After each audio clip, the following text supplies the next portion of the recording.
There's a game called Knight's Path that is apparently coming out eventually. There's no release date yet for it, but they're taking to social media, asking some pretty based questions and getting the responses that we're all used to at this point from the certain segment of quote unquote hardcore gamers that are just in the industry to push propaganda.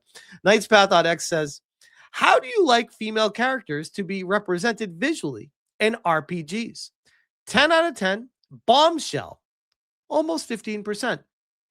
Naturally beautiful, which probably is where I would go. I'd go either bombshell or naturally beautiful, either way. And that's 52.4%. Average realistic, 30%. The uglier, the better, 3.3%. I think this is extremely telling. Extremely telling. But of course, we get people like this who's like, all kinds of people in the world, so it's good if there are just as many in my games. Knight's Path says, agree. In an open world, there should be all kinds of female types. Worlds where every woman looks like a top model breaks immersion. And the same happens if all of them look like ugly trolls. And, you know, to a certain extent, I see where that argument comes from. But most developers that start doing stuff like that, it's never from a place of good intentions. Knight's Path says, introducing Emily, one of the female characters you can form a romantic relationship with in the game. And gotta be honest, she's beautiful. Great work. It is possible to make a beautiful girl in a game. That's great. Robot Man, I hope you'll have some LGBTQ representation in the game. Who asked you? Like, why? Who cares? It's called Knight's Path. Dude, like, why does everything need to be gay? Why? There's so many games with gay and LGBTQ options. Why do you need to have it in every single experience? And let's be honest. We already know this Robot Man and everyone else that wants LGBTQ in their game. They're not going to play it anyways. But here's the response that just ignited a complete explosion online. We care about gaming and fun, not modern agendas. To which I responded, oh, you're going to make me pre-order. All right, I had to. This guy's getting torn through the mud with this. George, we don't need games like that. Kyle, nope. As a gay person myself, please stop this madness. We don't need to have a gay person in every game out there. Heck, we don't need to know the sexual orientation of every game character out there. It is not relevant. Who you with is just a small part of your personality. Knight's Path continues.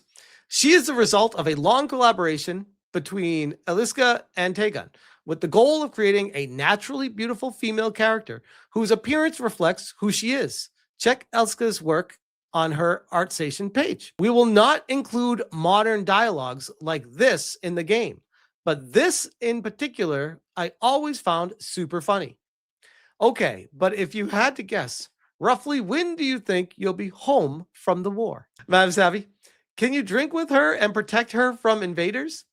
Does the main character get to have his hand held? Scandalous, I know. Sir D, go support the devs by wishlisting, which I already did, and following the game, and boost it in the algorithm. These are very based devs. I definitely wanted to bring attention to it because I think we need more of this, please. More of this. Tayson TV over on X. The LGBTQ plus collective is trying to cancel the video game Knight's Path, the upcoming medieval RPG. After they introduced a heterosexual woman with whom you can have a relationship, a user asked if there would be LGBTQ plus representation, and they answered, we care about fun, not modern agendas. Since then, they have been spreading manipulated images from Steam, claiming the game was made with AI and other things. Weird. So the LGBTQ plus mafia, the indoctrinated cult of people, are spreading lies trying to get a game canceled? Color me shocked. I know. Do we, though? Quote tweeting Knight's Path. Follow game uses AI, not recommended. So they have a curation group on Steam that talks about games that use AI, and they added this game to it. 243 followers. All right, bro. You're about to see the community of people that actually agree with you. Journalists don't count. Bob. Everything will be deja vu in the end. He, him. I know you're all shocked. Jojo Coco says, first game I'll pre-order since 2012. Clearly, they didn't learn their lessons after what they tried and failed to do with Hogwarts Legacy.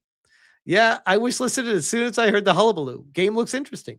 Hope the devs find great success. And you know what? In honor of that, I want to showcase this game and see if it is as good as people are saying it does. So let's check it. We already see the likes to dislike ratio, 16,000 to 300 downvotes.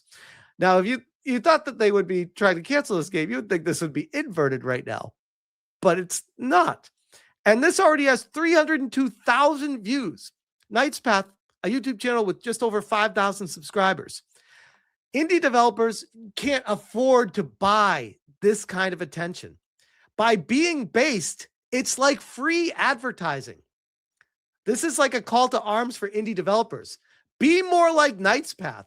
You will get all the free advertising from the community you can handle. Just be based. Is it that much to ask? And I gotta be honest, not gonna lie, looks pretty badass. Look at that.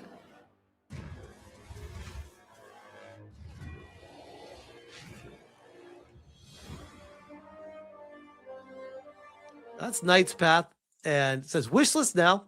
This is it over on Steam. It is no release date yet, and no reviews because it's not out yet. More of this from the devs, please. This is what we want. Vardark. Reminder, I did an interview with the lead developer of Knight's Path last year. Awesome to see how this game has evolved since then. This is back in December 2024. Recently did an interview with the lead dev of Knight's Path on the title's future release and the state of the industry. Western AAA gaming industry has shifted its focus away from the core audience, favoring products for smaller, less engaged demographics. This shift has led to a noticeable disconnect between large publishers and their traditional fan base. This has, however, created an environment for indies to thrive. They can prioritize authenticity and community, crafting games that resonate with their players, and that is exactly the case with Knight's Path. In December 2023, Knight's Path, the tournament, was released to very positive reviews on Steam. It is a short medieval RPG featuring challenging combat, immersive progression system, and a nice little story. It served as an announcement, a combat concept demo, and a teaser for their forthcoming open-world RPG, Knight's Path, which is currently in active development. I asked what their plans were regarding the scope of the full release. While you might get the impression that Knight's Path is an arena fighting game, that's not the case with the full release. And quotes, Knight's Path will be a proper open-world, story-driven RPG. Of course, as a small indie team, we're keeping the scope modest. The open world will be compact but dense, featuring one town, one village, castle ruins, forest valleys, and other areas to explore. Many gamers would agree that it is better to have limited number of fully fleshed out areas than to present a gigantic empty world.